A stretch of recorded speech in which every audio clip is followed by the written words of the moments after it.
Halo, saya Adeningar Primadiana Riswari. Saya seorang dokter spesialis penyakit dalam.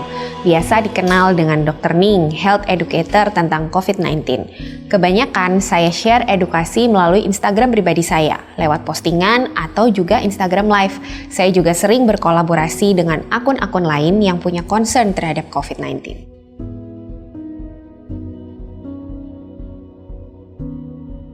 Awalnya sih ketika saya membaca WhatsApp grup keluarga, kok banyak misinformasi tentang COVID-19, banyak hoax lah ya.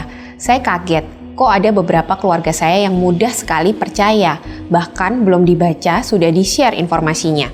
Nah, saya menganggap jangan-jangan masyarakat seperti itu juga. Dalam diri saya ada hasrat untuk meluruskan misinformasi tersebut seperti ada panggilan jiwa. Di satu sisi, juga pesan-pesan dari pemerintah tentang COVID-19 ini seperti tenggelam oleh informasi yang tidak akurat dan tidak bisa dipertanggungjawabkan kebenarannya. Akibatnya, kebanyakan orang awam menjadi korban karena tidak bisa menyaring informasi-informasi tersebut. Nah, berawal dari meluruskan misinformasi di grup WhatsApp keluarga, selanjutnya saya menggunakan Instagram saya untuk berbagi informasi yang lebih valid berkaitan dengan COVID-19. Selain itu, karena mengajar adalah salah satu passion saya juga. Jadi memberikan edukasi menurut saya adalah suatu bentuk mengajar juga kan. Jadi ya keterusan deh memberikan edukasi dan membagikan berbagai misinformasi untuk melawan hoax seputar pandemi. Memang nggak mudah memberantas hoax di tengah pandemi. Sering sih saya dapat komen negatif dari netizen, dari DM Instagram juga sering. Saat follower saya dulu baru 1.000 sampai 2.000 saja, saya sudah dapat bulian virtual, dituduh dibayar untuk memberikan edukasi tentang COVID-19 ini. Padahal sebetulnya saya nggak dapat apa-apa. Pernah juga saya dapat ancaman via email. Katanya data pribadi saya mau diambil semua lewat NIK data Dispenduk. Tapi ya hanya sekedar ancaman sih, tidak sampai beneran terjadi. Awalnya sih kaget ya dan sempat drop juga sampai mundur dari Instagram. Saya juga pernah tutup akun Instagram.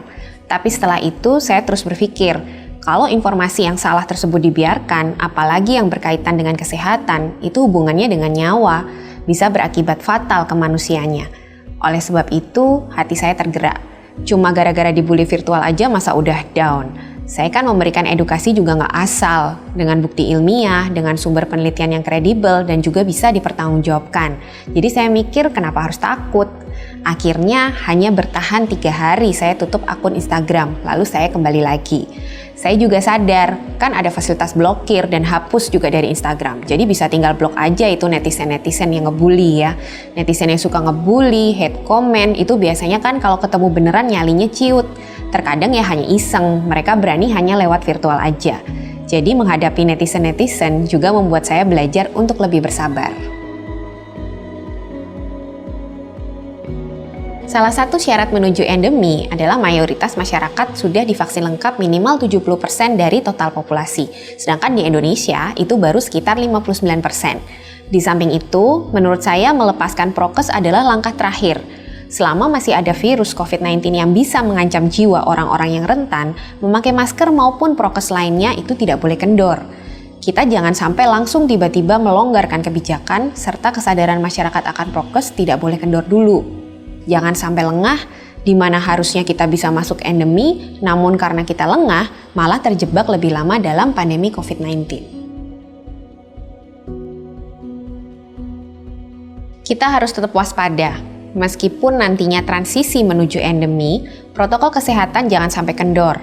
3T yaitu testing, tracing, dan treatment harus tetap dilakukan. Semoga kita, masyarakat Indonesia, kesadarannya tentang kesehatan semakin jauh lebih baik. Selain itu, jangan mudah percaya pada suatu informasi.